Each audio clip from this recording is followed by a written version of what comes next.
কি সুন্দর পৃথিবী, কি সুন্দর রঙিন এই দুনিয়া, কি সুন্দর আমাদের এই নীলা পৃথিবী। যেদিকে তাকাবে এদিকে দৃষ্টিনন্দন। কে তৈরি করে রেখেছে এত সুন্দর পার্লামেন্ট? এই পৃথিবী আমার একটি রাজপ্রাসাদ বা পার্লামেন্ট। এমনকি পার্লামেন্টের মালিক এই পৃথিবীর আমি একজন পথিক, এমনকি প্রকৃতিকুলের প্রধান পথিক।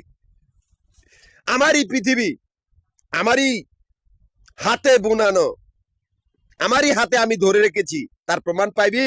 সবকিছুতে আমি, কক্ষপথে আমি জাহিদ। স্বাধীন আসমানে ঘুরে বেড়ানো সেই উল্কা পিণ্ডটাও জাহিদ।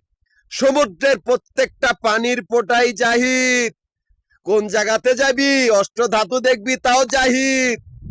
কোন দিকে চাইবি, স্বাধীন মরুভূমিতে সেই ঘুরে বেড়ানো সেই সব বালির কোনাগুলা সবটি জাহিদ। ঘুমন্ত সেই অগ্নিকুণ্ডলী যখনই সে জাগ্রত হবে তখনই সারা পৃথিবীতে অন্ধকার ধোঁয়া বা অন্ধকার কালো ছায়ায় চতুর্পাশটা অন্ধকার করে ফেলবে। সেই অগ্নিকুণ্ডলীটার নামও জাহিদ। শূন্যের থেকে জন্ম নেওয়া সেই ঘূর্ণিঝড়টা যে নিমেষেই সবকিছুকে শান্ত বানিয়ে ফেলে, সেই ঘূর্ণিঝড়টার নামও জাহিদ।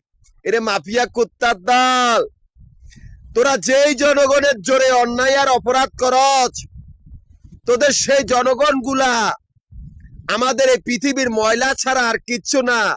যারা যখন তখন, যাদেরকে যখন তখন আমরা মেরে ফেলতে পারি, তোদের জনগণ গুলা পুঁটি মাছের মতো বাইশা উঠবো। মাফিয়া কুত্তার দল, তোরা মানুষের সাথে প্রতারণা করছ না, তোদের মৃত্যু ডেকে এনেছিস।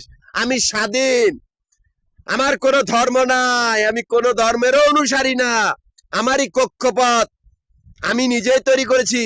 আমার কক্ষপথের 3টা ক্যাশ কাউন্টার, মিরপুর, নবাবপুর, মতিঝিল, এই 3টা জায়গার ভিতরে আমাদের আবাসিক বাড়িঘর আর হোটেলের ব্যবসার হিসাব করা হয়। এখান থেকে আমার অ্যাকাউন্ট চলিতেছে।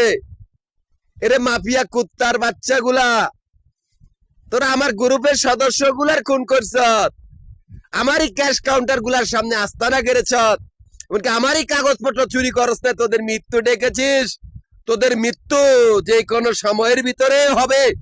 এমনকি তোরা নিজেরাই মরবি, নয়তো তোদেরকে মেরে ফেলা হবে। এটুকুই তোদের শাস্তি। আর তোদের জনগণ গুলা পুঁটি মাছের মতো বাইশা উঠবে।